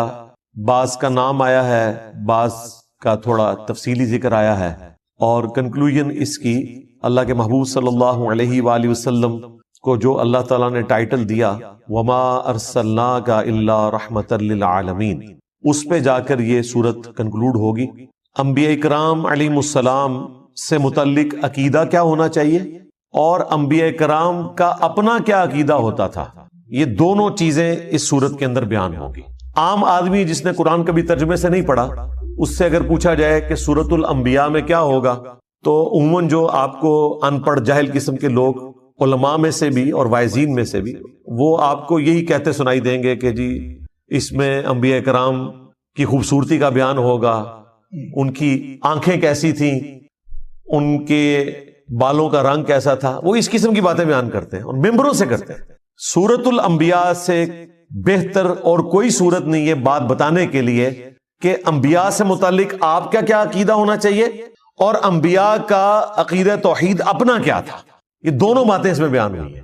اور ہمارے سب کانٹیننٹ میں جو دین تصوف نے عقائد کی خرابی پروپیگیٹ کر دی ہے، اس کی جڑ کاٹنے کے لیے ایک سورت کافی ہے، چھوٹی سی سورت ہے، اور عقیدہ توحید کو بھی واضح کرے گی، انبیاء کرام علیہ السلام کے اپنے سٹیٹس کو بھی واضح کرے گی کہ انبیاء کے بارے میں آپ نے کیا عقیدہ رکھنا ہے، ان کو منی گاڈ نہیں بنانا، اور انبیاء کرام ہر مشکل ہر پریشانی میں اپنے رب کی طرف رجوع لاتے تھے، اس کا ذکر بھی آپ کو اس میں ملے گا۔ یہ ڈومیننٹ چیز ہے سورۃ الانبیاء کے حوالے سے۔ سٹارٹ ہی میں آپ کو نبی اسلام کا جو ذکر خیر ہے، آپ کی جو دعوت توحید ہے، اس کے مقابلے پر مشرکین عرب نے جو آپ کو رسپانس کیا اور جو آپ کے لیے غلط زبان استعمال کی، آپ علیہ السلام کو جو تانے دیے، اور اس پر جو اللہ تعالیٰ کا جواب ہے، شروع کی چند آیات میں ہی آپ کو عقیدہ کلیئر ہو جائے گا۔ اس عقیدے کا کوئی لینا دینا نہیں ہے دین تصوف میں پھیلائے گئے عقیدوں سے، جن میں پیغمبر منی گاڈ ہوتا ہے، کوئی بزرگ بابا جو ہے وہ منی رسول ہوتا ہے، اور ان کے علماء جو ہیں وہ منی صحابی ہوتے ہیں، یعنی اس طرح ان کو ٹائٹل دیے ہوتے ہیں انہوں نے اور ایسے مرتبے دیے ہوتے ہیں۔ یہ سٹارٹ ہی میں آپ کو بالکل کلیئر ہو جائے گا۔ اعوذ باللہ من الشیطان الرجیم، بسم اللہ الرحمن الرحیم۔ اقترب للناس حسابهم، قریب آ گیا ہے لوگوں کے حساب کا وقت، وہم فی غفلۃ معرضون، لیکن ان کا حال یہ ہے کہ وہ غفلت میں منہ پھیرے ہوئے ہیں۔ ایبسولوٹلی اس آیت کو دیکھا جائے تو پوری انسانیت کے لیے جیسے انسان نے مرنا ہے، آخرت کی زندگی شروع ہو جانی ہے، اس کا حساب بالکل اس کے قریب ہے، لیکن انسان غفلت کی زندگی گزار رہا ہے۔ اور اگر آپ اسے ریلیٹیولی دیکھیں آنے والے ٹاپک کے ساتھ، تو یہ مشرکین عرب سے متعلق ہے کہ اللہ تعالیٰ نے ان کے لیے فیصلہ فرما لیا ہے کہ ان پر عذاب استیصال آئے گا، غزوہ بدر کی شکل میں، اس کے بعد غزوہ احد کی شکل میں، خندق کی شکل میں۔ کئی لوگوں کو اس سے پہلی توبہ کی توفیق مل جائے گی، کئی کو نہیں ملے گی۔ ان کے حساب کا وقت اب قریب آ چکا ہے، لیکن یہ غفلت میں منہ پھیرے ہوئے ہیں۔ ما یأتیہم من ذکر من ربہم محدث، ان کے رب کی طرف سے کوئی بھی نئی نصیحت نہیں آتی مگر اس حال میں الا استمعوہ وہم یلعبون، کہ وہ اسے سنتے تو ہیں مگر کھیل کود میں مگن ہوتے ہوئے، کیجول لیتے ہیں۔ سورۃ الفرقان میں ہے نا کہ اللہ کے نیک بندوں کی نشانی یہ ہے کہ وہ اندھے اور بہرے بن کر اللہ کی آیات پر نہیں گرتے، غور و تفکر کرتے ہیں۔ اللہ تعالیٰ کی طرف سے پیغام آیا، اسے سیریس لینے کی ضرورت ہے، بجائے اس کے کہ اسے سیریس لے وہ کہتے تھے یہ اگلے لوگوں کی کہانی ہے، اور پہلے بھی ہم نے اتنی باتیں سنی، کوئی عذاب نہیں آیا۔ اگر یہ نبی واقعی سچا ہے اور یہ کہتا ہے کہ مرنے کے بعد زندہ کیا جائے گا، تو بڑا آسان سا ٹیسٹ ہے، ہمارے ماں باپ کو زندہ کر دے، ہمارے سامنے لے آئے، ہم اس پہ ایمان لے آئیں گے۔ تو بھائی اگر یہ سب کچھ ہو جائے تو پھر آپ کون سا ایمان لے کر آئے؟ ایمان کا تو مطلب ہی ہے غیب میں دیکھ کر ماننا۔ ان الذین یخشون ربہم بالغیب لہم مغفرۃ واجر کبیر، جو اپنے رب سے بغیر دیکھے ڈرتے ہیں ان کے لیے مغفرت اور بڑا اجر ہے۔ دیکھ کر تو سب نے مان لینا ہے۔ تو اللہ تعالیٰ فرما رہا ہے ان کے پاس کوئی بھی نصیحت آتی ہے، قرآن کی کوئی بھی صورت نازل ہوتی ہے، آیات نازل ہوتی ہیں، تو وہ اسے کیجول لیتے ہیں، اس حال میں سنتے ہیں کہ وہ کھیل میں مگن ہے۔ آج مسلمانوں کا بھی یہی حال ہے۔ مسلمان تو خیر اس سے بھی پیچھے چلے گئے، وہ کم از کم سن لیتے تھے، یہ تو سننے سے بھی قاصر ہے۔ عربی آتی نہیں ہے، ترجمہ سنتے نہیں ہیں۔ لاہیۃ قلوبہم، ان کے دل غافل ہو چکے ہیں، وَأَسَرُّ النَّجْوَى، اور یہ آپس میں سرگوشیاں کرتے ہیں، الذین ظلموا، جو کہ ظالم لوگ ہیں، اور کہتے کیا ہیں، هل هذا الا بشر مثلکم، یہ تو نہیں مگر تمہارے جیسا ہی ایک انسان، یعنی نبی اسلام کے بارے میں وہ کہتے ہیں یہ تمہارے جیسا ہی ایک انسان ہے، اس نے جو دعوی پیغمبری کیا ہے اس میں اور ہم میں کوئی فرق نہیں، نعوذ باللہ۔ افتأتون السحر وانتم تبصرون، کیا تم پیروی کرو گے اس جادو کی جس کو تم اپنی آنکھوں سے دیکھ رہے ہو کہ یہ جادو کر رہا ہے، اس میں کوئی حقیقت نہیں ہے، تو آنکھوں سے دیکھنے کے باوجود تم اس سحر کی پیروی کرنا شروع کر دو گے، وَلِعَوْذُ بِاللَّهِ تَعَالَى۔ یہ نبی اسلام کے لیے وہ غلط کلمات استعمال کرتے تھے، اس کے بعد بھی کافی ساری چیزیں آئیں گی، لیکن اس میں غور طرف بات یہ ہے کہ ان کی بات سچ ہے لیکن اس کا اینگل انہوں نے غلط دیا ہوا ہے۔ یہ بات تو سچ ہے کہ نبی اسلام بھی انسان ہی تھے، سورہ بنی اسرائیل میں آیا کہ اگر زمین پر فرشتے آباد ہوتے تو ہم فرشتوں میں سے پیغمبر بھیجتے، اب چونکہ انسان آباد ہیں تو انسانوں میں سے پیغمبر آئے گا، بات سچ ہے، لیکن بظاہر تو یہ ہماری طرح کے انسان ہیں، اس میں کوئی شک نہیں ہے۔ سب سے بڑا فرق اس حوالے سے جو وہ ایمفسائز نہیں کرتے تھے وہ یہ تھا کہ ان پر اللہ کی طرف سے وحی آتی ہے، اور وہ ایسا کلام لے کر آئے ہیں عربیوں میں کہ عربی بھی ششدر رہ گئے قرآن کے اس اعجاز کو دیکھ کر۔ اسی وجہ سے جو لوگ حق سے غافل تھے انہوں نے یہ کہنا شروع کر دیا گویا کہ نبی اسلام جادو کر دیتے ہیں لوگوں کے اوپر، جو بھی سنتا ہے وہ آپ پر ایمان لے آتا ہے اگر وہ سلیم الفطرت ہوا، اگر بے ایمانی پہ اترا ہوا ہے تو اس کے لیے قرآن میں کوئی ہدایت نہیں، سیدھی سی بات ہے۔ قرآن میں ہدایت اس کے لیے جو واقعی ہدایت قبول کرنا چاہے۔ صحیح مسلم میں جو دماد نامی ایک عامل کا ذکر ملتا ہے، اردو میں ہم زماد کہتے ہیں، عربی میں دماد ضاد کے ساتھ، وہ جھاڑ پھونک کا کام کرتا تھا۔ صحیح مسلم شریف میں آتا ہے کہ وہ جب مکے میں آیا تو کچھ لوگوں نے اس سے کہا کہ اس طرح ہمارے ایک بڑے ڈائنامک انسان تھے، بڑی اچھی پرسنالٹی محمد صلی اللہ علیہ وآلہ وسلم کی، اور کچھ عرصے سے انہوں نے یہ باتیں کرنا شروع کر دی ہیں، ہمیں لگتا ہے کہ وہ غار ہرا میں جو گئے تھے وہاں پر ان کے اوپر کوئی آسیب کا سایہ ہو گیا، تو تم علاج کرنا جانتے ہو تو تم ان کا علاج کرو، کوئی جادو ہو گیا ان کے اوپر یا آسیب آ گیا۔ صحیح مسلم کے الفاظ ہیں کہ وہ نبی اسلام کے پاس آیا تو اس نے کہا کہ اے محمد اگر آپ چاہیں تو میں آپ کا علاج کر سکتا ہوں، آپ بتائیں کہ آپ کیا دعوت رکھتے ہیں، میں آپ کی بات سننا چاہتا ہوں تاکہ میں جج کروں۔ تو نبی اسلام نے ابھی قرآن تلاوت نہیں کیا، آپ نے صرف خطبے کے سٹارٹ کے الفاظ اس کے سامنے تلاوت کیے، ان الحمد للہ نحمده ونستعینه ونستغفره ونعوذ باللہ من شرور انفسنا ومن سیئات اعمالنا۔ یہ خطبہ جو میں سٹارٹ میں پڑھتا ہوں، اس نے کہا کہ ایک دفعہ مجھے دوبارہ سنائیں، دوبارہ سنا تو اس نے کہا میں گواہی دیتا ہوں کہ آپ اللہ کے رسول ہیں۔ یہ کلام ایسا کلام ہے ہی نہیں ہے، ابھی قرآن نہیں پڑھا تھا، صرف خطبے کے الفاظ، اور ظاہر اس میں تو دعوت تھی نا، آپ نے گاڈ اورینٹڈ ہونا ہے۔ ساحروں کی گفتگو اس قسم کی تو نہیں ہوتی، شاعروں کی گفتگو اس قسم کی تو نہیں ہوتی، وہ تو خوابوں کی دنیا میں رہتے ہیں، وہ تو عشق مجازی کا شکار ہوئے رہتے ہیں، یہ تو گاڈ اورینٹڈ چیز، اور وہ بھی اتنی پرفیکشن کے ساتھ، وہ ایمان لے آیا۔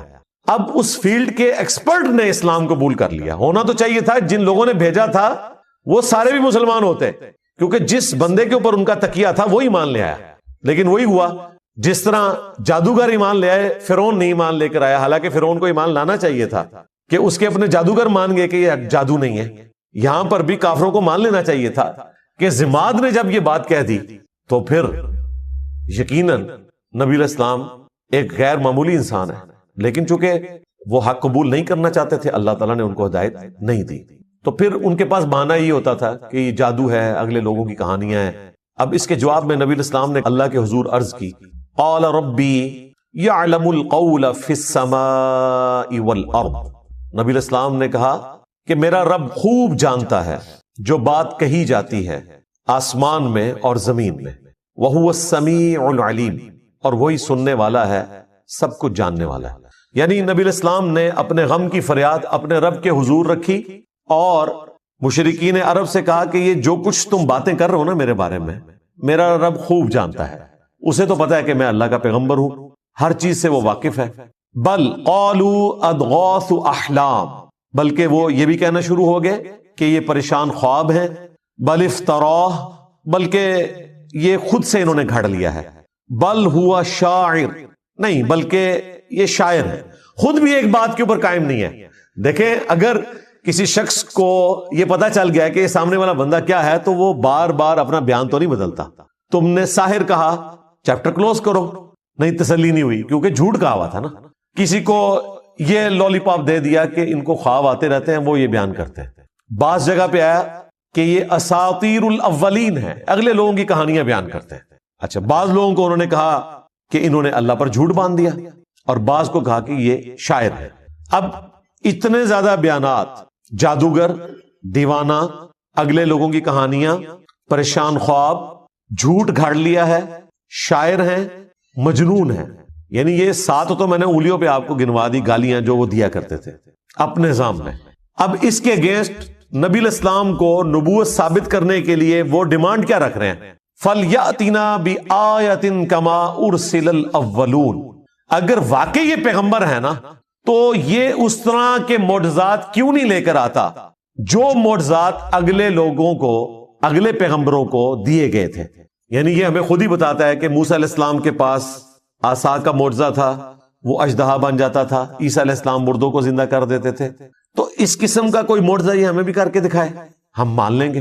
اچھا، یہاں تک اگر بات دیکھی جائے تو لاجیکلی ان کی بات درست ہے کہ جو پیغمبر عوام کے سامنے اگلے انبیاء کے واقعات بیان کر کے اور ان کے معجزات بتا کر دعوی نبوت کر رہے ہیں، تو اس کا منطقی نتیجہ یہ ہے کہ اس کے مخاطبین اس سے کہیں کہ اچھا یہ جو آپ بتا رہے ہیں آپ بھی کر کے بتائیں نا، تو ہم آپ پر ایمان لے آئیں گے. تو یہ ڈیمانڈ کوئی غلط نہیں تھی ان کی، لیکن اللہ کا فیصلہ کچھ اور تھا. اللہ تعالیٰ نے اس کے جواب میں کیا فرمایا؟ اس جگہ پر ہر جگہ جواب ڈیفرنٹ آئے گا. یہاں پر کیا جواب آیا؟ ما آمنت قبلہم من قریۃ اہلکناہا. ان سے پہلے جو بستیاں ہلاک کر دی گئیں ان کے رہنے والے بھی ایمان نہیں لے کر آئے تھے. افہم یؤمنون. تو کیا اب یہ لوگ ایمان لے آئیں گے؟ یعنی اللہ تعالیٰ نے اپنا ایک رول بتا دیا کہ اگلے انبیاء کے ماننے والوں کی ڈیمانڈ کے اوپر ہم نے منہ مانگے معجزات دکھائے تو اس کا اینڈ رزلٹ یہی نکلا کہ ایمان وہ نہیں لے کر آئے. تو ان کے ساتھ بھی یہی ہونا ہے، اگر ہم نے ان کا منہ مانگا معجزہ دکھا دیا تو یہ ایمان نہیں لائیں گے. لیکن اس کے بعد رزلٹ کیا نکلے گا؟ وہ سورہ بنی اسرائیل میں اللہ تعالیٰ نے جب 9 معجزات کا ذکر کیا جو نبی الاسلام سے وہ ڈیمانڈ کرتے تھے، انہوں نے ایک پوری لسٹ ان کو پیش کی تھی کہ آپ آسمان پر چڑھ کر بتائیں، ہمارے سامنے چڑھیں اور ہمارے سامنے آپ کتاب لے کر اتریں، ہم مان لیں گے. آپ کا کوئی باغ ہو جس میں آپ نہریں رواں کر دیں، آپ کا سونے کا کوئی گھر ہو، اس قسم کی وہ ڈیمانڈ کرتے تھے. اس کے جواب میں اللہ تعالیٰ نے فرمایا کہ تم فرماؤ کہ میں بشر ہوں، رسول ہوں، میرا کام دعوت حق پیش کرنا ہے. یہ معجزات اللہ کے پاس ہے. اور پھر کئی جگہ پر قرآن پاک میں اس بات کا جواب اللہ تعالیٰ نے اس طریقے سے دیا کہ اگر ہم ان کو منہ مانگا معجزہ دکھا دیں گے پھر ان کے لیے وقت مقرر کر دیا جائے گا، پھر یہ توبہ نہیں کر سکتے. اگر ایمان نہیں لائیں گے تو ہلاک کر دیے جائیں گے، جس طرح کے اگلے لوگ ہلاک کر دیے گئے. سورۃ المائدہ کے اینڈ میں بھی آتا ہے نا، جب عیسیٰ علیہ السلام کے ماننے والوں نے کہا نا کہ آپ آسمان سے ہمارے لیے کھانا نازل ہونے کی دعا کریں، تو عیسیٰ علیہ السلام نے کیا کہا تھا کہ اگر تمہیں یہ منہ مانگا معجزہ دکھایا گیا اور یہ کھانا نازل ہوا اور پھر جس نے انکار کیا پھر اللہ تعالیٰ کی طرف سے عذاب آئے گا. یہ اللہ تعالیٰ نے فرمایا کہ میری طرف سے اعلان ہے، ان کو سنا دو. تو یہ اللہ تعالیٰ کا قانون ہے کہ جب منہ مانگا معجزہ پورا کیا جائے، اس پر انکار آئے تو پھر اللہ تعالیٰ اس قوم کو ہلاک کر دیتا ہے. لہٰذا یہ اللہ تعالیٰ کی رحمت ہے کہ منہ مانگا معجزہ نہ دکھایا جائے.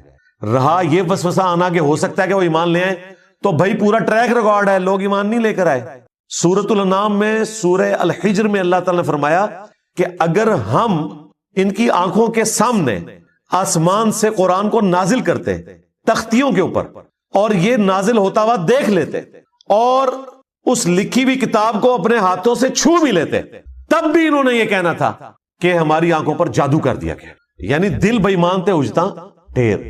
آپ یہ نہ سمجھے کہ اگر ان کی وہ ڈیمانڈ پوری کی جاتی تو انہوں نے مان لینا تھا. بالکل نہیں ماننا تھا.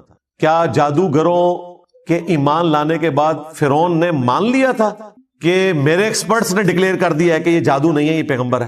نہیں مانا. تو یہ اللہ کی رحمت ہے، منہ مانگا معجزہ نہ دکھانا. اگر منہ مانگا معجزہ دکھا دیا جائے تو پھر اللہ تعالیٰ کا عذاب آ جاتا ہے اور پھر وہ عذاب ٹلتا نہیں ہے. اگر کوئی اس وقت توبہ بھی کرے اس کی توبہ قبول نہیں ہے. یہی بات اللہ تعالیٰ نے یہاں کی. کیا ان سے پہلے لوگ جن کو ہم نے ہلاک کیا ان قوموں کو وہ ایمان لے آئے تھے جو یہ ایمان لے آئیں گے؟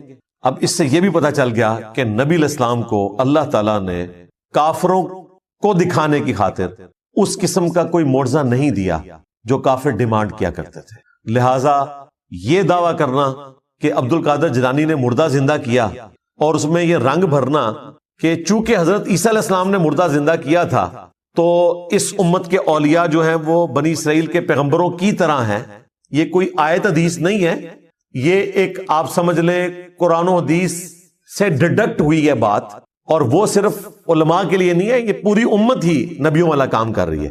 کنتم خیر امت اخرجت للناس تأمرون بالمعروف وتنہون عن المنکر. یہ پوری امت ختم نبوت کی برکت سے نبیوں والا کام کر رہی ہے. اس اعتبار سے پوری امت بنی اسرائیل کے پیغمبروں کی طرح ہے کام کرنے کے اعتبار سے. مرتبے کی نہیں بات ہو رہی، یہ ذہن میں رکھیے گا. انبیاء کے مرتبے کو کوئی نہیں پہنچ سکتا کام کرنے کے اعتبار سے. اب جن کی پرائمری رسپانسبلٹی تھی دعوت حق پیش کرنا، یعنی کہ اللہ کے محبوب صلی اللہ علیہ وآلہ وسلم، ان کے مخالفین جو تانا دیا کرتے تھے اس تانے کو ختم کرنے کے لیے بھی اللہ تعالیٰ نے نبی علیہ السلام کو عصا کا معجزہ یا مردہ زندہ کرنے کا معجزہ نہیں دیا. تو عبد القادر جیلانی تو شاہی کوئی نہیں، یہ ساری سٹوریاں کہانیاں بنائی ہوئی ہیں. پھر عبد القادر جیلانی کو بھی جسٹیفائی کرنے کے لیے نبی علیہ السلام سے متعلق بھی ایک جھوٹا واقعہ مشہور کر دیا کہ ایک صحابی کے بچے نے جو ہے وہ دوسرے بچے کو ذبح کیا اور پھر نبی علیہ السلام کی دعوت کو جابر بن عبداللہ کی طرف منسوب. ایک توبہ توبہ توبہ. قرآن تو بالکل اور بات کر رہا ہے. پھر ہمارے جو خادم رضوی صاحب تھے وہ کہتے ہیں جی ممتاز قادری جو ہے وہ اپنی ایمبولینس سے باہر نکل آیا اور قبر پہ گئے تو 2 تلواریں اٹھائے ہوئے باہر نکل آیا اور جیسے ہی پولیس والے قریب آئے تو ڈر کے پھر دوبارہ لیٹ گیا. یہ میں کہہ رہا ہوں پوری دنیا نو بریلوی کر لو یار، اس طرح کا منظر دکھا کے سب جھوٹ ہے. اس طرح نہیں ہو سکتا بھائی. اگر نبی علیہ السلام کو وہ معجزات نہیں دیے گئے نا تو باقیوں کو تو دینے کی ضرورت ہی نہیں ہے نا. باقیوں کو منوانا تو نہیں ہوتا، اللہ نے منوانا صرف پیغمبر کو ہوتا ہے. پیغمبر کے بعد کرامت کا کانسیپٹ یہ ہے کہ اللہ تعالیٰ کسی پہ کرم کرتا ہے. کوئی کر کے نہیں کچھ دکھا سکتا، یہ ذہن میں رکھیے گا کہ میں یہ کرنے لگا ہوں یا میں یہ کر سکتا ہوں. یہ صرف نبی کہہ سکتا ہے، وہ بھی اتنا جتنا اللہ اس کو بتائے، کیونکہ نبی کو منوانا ہوتا ہے، غیر نبی کو تو نہیں منوانا ہوتا. تو نبی علیہ السلام کے بارے میں کافر اتنی بڑی بڑی باتیں کر رہے ہیں اور اس کی کنکلوژن اس اعتبار سے کر رہے ہیں کہ اچھا تو واقعی اگر نبی ہے نا، تو شاعر نہیں ہے، تجھے پریشان خواب نہیں آتے، تو نے اللہ پر جھوٹ نہیں باندھا، تو اگلے لوگوں کی کہانیاں بیان نہیں کرتا، تو جادوگر نہیں ہے، تو مجنون نہیں ہے، تو ٹھیک ہے جو تو نے خود معجزات بیان کیے نا ان میں سے کوئی ایک معجزہ کر کے دکھا تھا. نہیں. سورۃ الانعام میں اللہ تعالیٰ نے فرمایا اے نبی ہم نے تو معجزہ نہیں دکھانا جو یہ ڈیمانڈ کر رہے ہیں. تم سے ہو سکے تو زمین میں کوئی سرنگ تلاش کر لو یا آسمان پہ سیڑھی لگا دو اور کوئی معجزہ لے آؤ، اور اے نبی جاہلوں میں نہ ہو. اتنے سخت الفاظ. یہ قرآن ہے بھائی، یہ کتابوں کا خدا ہے، یہ بابوں کا خدا نہیں ہے، یہ بابوں کا پیغمبر نہیں ہے، یہ بابوں کا دین نہیں ہے، یہ کتابوں کا دین ہے جو واقعی صحیح بات اللہ تعالیٰ کی طرف سے انسانیت کو پہنچائی گئی ہے. تو کلیئر کٹ اللہ تعالیٰ نے فرمایا کہ چونکہ اگلے لوگ ایمان نہیں لے کر آئے تھے، یہ بھی نہیں لائیں گے، لہٰذا ان کے لیے یہ ہے کہ انہیں ڈھیل دی جائے اور منہ مانگا معجزہ نہ دکھایا جائے.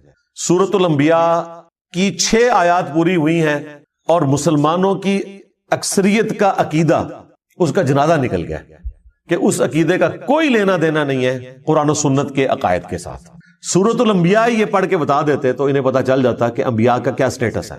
اس کے جواب میں اگر یہ قرآن کی آیات آدھی پڑھی جائیں اور ان سے پوچھا جائے کہ بتاؤ پھر اللہ نے کیا جواب دیا ہوگا، تو یہ تو آپ کو یہی بتائیں گے کہ اللہ تعالیٰ نے پھر معجزات دے دیے ہوں گے. تو ایسا نہیں ہوا. سورۃ العنکبوت میں اللہ تعالیٰ نے فرمایا کہ اے نبی اس قرآن کے نزول سے پہلے نہ تو آپ کتاب میں سے کچھ پڑھ سکتے تھے، نہ اپنے دائیں ہاتھ سے کچھ لکھ سکتے تھے، ورنہ یہ چیز کافروں کو شک میں مبتلا کر دیتی کہ یہ کتاب آپ نے خود لکھ لی ہے. کیا ان کے لیے کافی نہیں ہے کہ اللہ تعالیٰ کی آیات صبح و شام ان پر تلاوت کی جاتی ہیں؟ یہ معجزہ ہے. تو دعوی نبوت والا معجزہ نبی علیہ السلام کا قرآن ہے، جس طرح کہ عیسیٰ علیہ السلام کا مردوں کو زندہ کرنا اور موسیٰ علیہ السلام کا لاٹھی کو پھینک کر اژدہا بنانا اور اسے ہاتھ لگانا اور دوبارہ اس کا لاٹھی بننا. اس طریقے پہ نبی علیہ السلام کا معجزہ یہ قرآن ہے. یہ سورۃ العنکبوت میں اور کئی صورتوں میں ذکر ہوا، اور نبی علیہ السلام نے تو بالکل کھول کر اس کو مزید بیان کیا. بخاری مسلم میں حدیث ہے اللہ تعالیٰ نے ہر نبی کو کوئی نہ کوئی معجزہ دیا تھا. یہ معجزہ تو ہم ویسے علم الکلام میں استعمال کرتے ہیں، قرآن و سنت میں اس کے لیے ٹرم آتی ہے آیتن، یہاں پر بھی دیکھ لیں فَلْيَأْتِنَا بِآیَةٍ، نشانی، معجزہ، عقل کو عاجز کر دینے والی چیز، فزیکل فینامنا آف نیچر کو توڑنے والی چیز، اس لیے ہم یہ معجزہ کی ٹرم استعمال کرتے ہیں. ویسے اس کے لیے ٹرم ہے آیا، نشانی. تو اللہ تبارک و تعالیٰ نے نبی الاسلام کو قرآن کا معجزہ دیا. بخاری مسلم میں اس حدیث میں آتا ہے کہ ہر نبی کو معجزہ دیا، مجھے اللہ تعالیٰ نے وحی کا معجزہ دیا ہے. میں اللہ سے امید کرتا ہوں قیامت کے دن سب سے زیادہ متبعین میری امت سے ہوں گے، کیونکہ اللہ تعالیٰ نے مجھے ایک یونیک معجزہ دیا ہے، وحی کا معجزہ. اور وہ بخاری مسلم میں آتا ہے کہ جنتیوں کا نصف امت محمدیہ سے ہے صلی اللہ علیہ وآلہ وسلم، کیونکہ معجزہ سب سے بڑا ہے. لاجیکلی اس سے بیسٹ کوئی آپشن ہو نہیں سکتا تھا. ختم نبوت کے بعد اگر انسانی ہسٹری نے ہزاروں سال تک چلنا ہے اور کسی پیغمبر نے نہیں آنا اور اس آخری پیغمبر نے قیامت تک کے لیے پیغمبر ہونا ہے، تو اس کا لازمی نتیجہ ہے کہ اس کا معجزہ بھی پھر قیامت تک زندہ رہے. یہ ختم نبوت کا تقاضا تھا، اور وہی اللہ نے کیا کہ اس کتاب کو محفوظ کر دیا. انا نحن نزلنا الذکر وانا له لحافظون، بے شک اس الذکر، اللہ کی یاد دہانی کروانے والی کتاب کو ہم نے نازل کیا، ہم ہی اس کی حفاظت کرنے والے. اگلی کتابوں کی حفاظت اس لیے نہیں ہوئی کہ کتابیں بدلتی تھی تو نیا پیغمبر آ جاتا تھا اور بتا دیتا تھا کہ یہ گڑبڑ ہو گئی ہے، یہ ٹیمپر ہو گیا. اب چونکہ پیغمبر نے نہیں آنا، ختم نبوت ہو چکی ہے، اب بھی اگر کتاب بدل جاتی تو ہم سارے جنتی ہو جاتے. ہمارے پاس سب سے بڑا بہانہ آ جاتا کہ یا اللہ ہمارے پاس تو پیغمبر بھی کوئی نہیں، اور پیغمبر جو کتاب چھوڑ کر گئے تھے وہ تبدیل ہوگی، ہم کہاں سے ہدایت حاصل کرتے. اس لیے اللہ تعالیٰ نے اس کتاب کو محفوظ کیا. یہ قیامت تک کے لیے نبی اسلام کا معجزہ ہے. دو خصوصیات ہیں رسول اللہ کی ایسی جو آپ کو ممتاز کرتی ہیں باقی انبیاء سے، ویسے تو بہت ساری ہیں، یہ ڈومیننٹ. ایک آپ علیہ السلام کا معجزہ کتاب کی شکل میں ہے، اگلے انبیاء والا معجزہ نہیں ہے. ویسے آپ کے معجزات بخاری مسلم میں رپورٹ ہوئے، کبھی مبارک انگلیوں سے پانی کے چشمے جاری ہوئے، لیکن وہ صرف صحابہ کے اندر ان کے ایمان میں اضافے کے لیے. یہ کبھی نہیں ہوا کہ آپ نے کافروں کو کہا ہو کہ یہ دیکھو میں اپنی انگلیوں سے پانی کے چشمے جاری کرنے لگا ہوں. میں آپ کو دعوے سے کہتا ہوں کہ یہ اتنا بڑا معجزہ تھا کہ شاید چند لوگوں کی قسمت بدل جاتی، لیکن اللہ نے کہا کہ ان کی مرضی کا میں نے معجزہ بتانا ہے، ان کے سامنے نہیں ہوگا.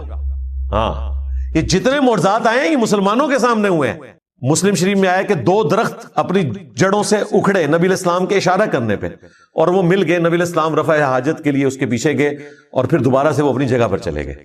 صحیح بخاری میں آیا کہ عبداللہ ابن مسعود کہتے ہیں ہم حضور کے ساتھ بعض اوقات کھانا کھاتے تھے تو لقمے میں سے اللہ کی تسبیح کی آواز آتی تھی. اسی طریقے سے صحیح بخاری میں آیا نبی علیہ السلام کو ملنے کے لیے اصحاب آئے، آپ نے ان کو ایک لاٹھی دی جو ٹارچ کی طرح روشن ہو گئی، اور جب وہ ایسی پگڈنڈی پر پہنچے جہاں سے راستہ مختلف تھا تو اس کے پھر 2 حصے ہو گئے، آدھی روشنی ان کے ساتھ چل پڑی، آدھی ان کے ساتھ. تو اس طرح کے معجزات نبی علیہ السلام کی مبارک زندگی میں صحابہ کے ساتھ بھی ہوئے ہیں، لیکن وہ صحابہ کی کرامت نہیں ہے، نبی علیہ السلام کا معجزہ ہے. صحیح بخاری میں آیا کہ ایک صحابی جن کو کافروں نے قید کر دیا تھا، ان کے لیے انگوروں کا ایک خوشہ آ گیا اور وہ کھا رہے تھے، اور جن لوگوں نے قید کیا وہ ایک دم پریشان ہو گئے. اللہ تعالیٰ کی طرف سے غیبی مدد آئی. صحیح بخاری میں آتا ہے ایک صحابی کو جب بے دردی سے شہید کیا گیا، ان کی لاش کی حفاظت کے لیے بہت زیادہ بھیڑیں آ گئیں، مکھیاں، شاید کی مکھیاں یا دوسری، اور ان کی لاش کی بے حرمتی نہیں ہونے دی. دوسری طرف حضرت حمزہ کی لاش کی بے حرمتی ہوگی. تو اللہ تعالیٰ جب چاہتا ہے اس طرح کی چیزیں دکھاتا ہے. نبی علیہ السلام کی مبارک زندگی میں جو صحابہ کرام کے ساتھ اس قسم کے واقعات ہیں نا، وہ نبی علیہ السلام کے معجزات ہیں. آپ کے دنیا سے جانے کے بعد صرف معجزہ یا کرامت یہ ہے کہ کوئی شخص دعا کرے اور اللہ تعالیٰ اس کی دعا قبول کر لے، اور وہ بھی فزیکل فینامنا کے اندر. یہ ذہن میں رکھیے گا. جس طرح دلائل النبوہ امام بیہقی کی کتاب میں آتا ہے کہ انس ابن مالک کے کسان نے کہا کہ اس دفعہ بارشیں نہیں ہوئی ہیں، لگتا ہے کہ ہم قحط کا شکار ہوں گے. تو انہوں نے اپنی زمین میں کھڑے ہو کر دعا کی، اور تھوڑی دیر بعد جب واپس آئے تو کسان سے کہا کہ چیک کرو بارش ہوئی ہے کہ نہیں. تو وہ گیا تو بارش شروع ہوگی صرف ان کی زمین کے اوپر.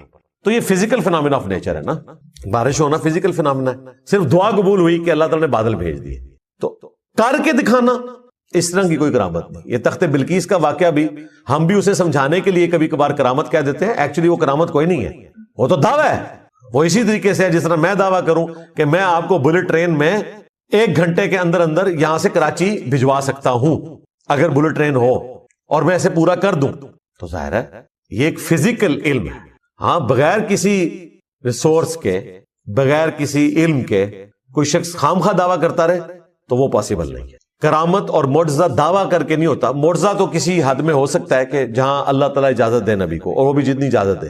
موسیٰ علیہ السلام کو صرف یہ پتا تھا کہ اس لاٹھی نے اژدہا بننا ہے، یہ نہیں پتا تھا کہ لاٹھی میں پانی میں ماروں تو راستہ بن جائے گا. وہ عین اس وقت وہی آئی تو پتا چلا کہ اچھا یہ کام بھی یہ لاٹھی کر سکتی ہے. اور پہلی دفعہ جب یہ ہوا تھا موسیٰ علیہ السلام تو ڈر کے خود بھاگ گئے تھے، قرآن میں آتا ہے. خود تو انہوں نے کیا نہیں تھا ورنہ بھاگتے تو نہ.